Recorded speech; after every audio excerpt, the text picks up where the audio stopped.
You may have seen a recent video I did about driver swing and where your speed is. Now I used the placement of your speed, or the placement of my speed, to gain 30 yards.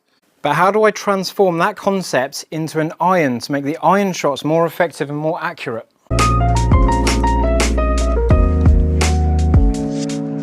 So the concept with the driver was, where do I create my speed? If I create my speed over here and really late, I can hit down and across the ball a bit more. With a driver, if I create my speed this side of the golf ball, I can get up to that golf ball. I can go into out and get an upwards angle of attack. Now that works with the driver because the driver is teed up. We've got more space above the ground, so we've got loads of room underneath that golf ball to use in the golf swing. With an iron, when the ball's on the floor, we don't have that space to use. We've got to get that club leveling out on the ground and at the golf ball, or NLP through the golf ball. Now if I use the concepts that I used on the driver with an iron, if I create really late speed, I'm going to catch the ball a bit thin. I'm going to be slightly higher up on the golf ball because I can't reach the floor as much. I can reach the floor here, but not here at the golf ball. So if I give you a late speed feeling there, I get the ball squeezing out to the right hand side, and it was just slightly thin and slightly toey, but it did help me hit a fade when I need to.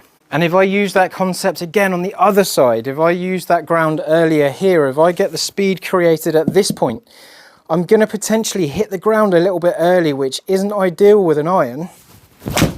And I've hit that slightly heavy, but I've got a different shape. So I can use a part of the concept to change the shape of the golf ball, but the quality of the strike disappears when the ball's on the floor and not teed up. So now we fine-tune the idea. If I want to hit a draw, I need to get into out, but I'm going to be hitting the ground early if I get too far away from the golf ball. So instead of being here or here, like I was on the driver swing, I want to be here and here. So to give you a visual, when I was creating the speed over this side with a driver, I've got room to hit that ball and come down to that ground. I can continue lower. When I create that speed this side of the golf ball, I can go down to this point and then up to that golf ball because the ball's elevated. So now I move the golf ball onto the floor where I use strike and iron from. I can't go this far and I can't go this far because it ruins the strike. Instead of using these areas of speed to influence the ball flight and the direction and strike and everything, I want to go like this. I want to get much closer to the golf ball and I want to be a bit more subtle in how wide I create that speed. If I want to encourage a draw and I want to get more in to out on the golf ball, I want to use the early speed idea to get that difference into the golf ball. So if I move myself over here and put the ball further back in my stance, I'm then putting the ball where that speed is relative to my sternum.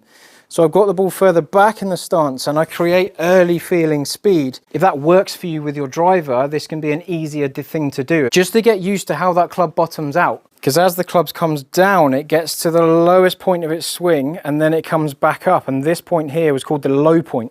So because my low point is too early, I move over here and I put that low point where the ball is. So I'm going to go silly here. I'm going to go onto my right toe and I'm going to create really early speed. And I get a bit of a cleaner strike. It's gone out to the right hand side, but this is more of an exercise to get used to it. I went to the extreme there, be a bit more subtle with the concept.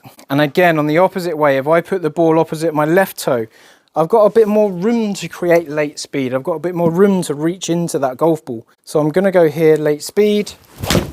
I catch it a bit cleaner.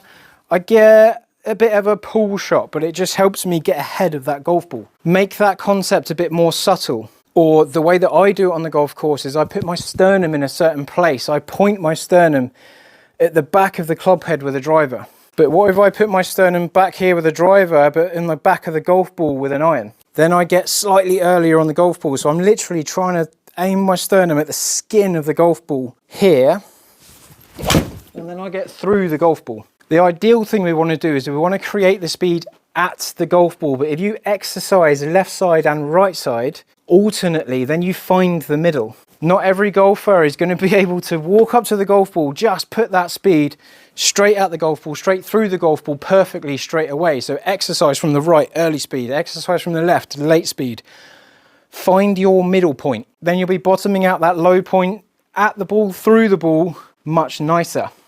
but it will take a bit of time and tuning in from you. So if I put my sternum at the middle of the golf ball, I'm going to feel like I'm quite neutral from the sternum here. Feet don't matter as much. Sternum is the thing that I'm really trying to get through the ball. There. In addition to this, you might have some variance in what you do in practice, and that can come from weight sliding. So if your weight slides a lot, you're going to change where that sternum is. You're going to change where that low point is created. If you grab a pitching wedge or a 9-iron and hit some shots with your heels touching, you then can't slide. If I go really wide in my stance, I can hit early, hit late, and still stand up. If I put my heels together, if I hit early, I'm just losing balance. If I put my heels together and I go too late, I lose my balance again. So if you hit balls with your heels touching, it can help you just find that centered point, because you've got to try and stay standing up. So I get my heels touching, hit some practice golf shots, just to find where the middle of the face is, or where the middle point of your swing is. It's not as quick to pick up this concept with an iron as it is a driver, but once you get it, once you get the idea of it, once you get some balls with your feet touching, you're going to get into a very good place with your golf swing and your consistency. So I'm going to go heels together, sternum to the right side of the golf ball. I'm going to try and get my speed just slightly earlier, and I get a clean strike and a draw. Now I'm going to cover the ball a bit more. I'm going to get my heels together and I'm going to put my sternum at the left side of the case of the golf ball. So I go on the left side, I'm just here, I'm going to stay ahead of it. Nice. And I get a little bit of a squeezy fade come out. Practice it. Practice one side, practice the other side, try and fine tune, get into the middle. And then when you normalize your feet, you'll be working at the golf ball, through the golf ball, a lot easier, because you've given yourself a chance to tune into it. I hope that helps. Have a little go, practice with purpose, and I'll see you on the next video.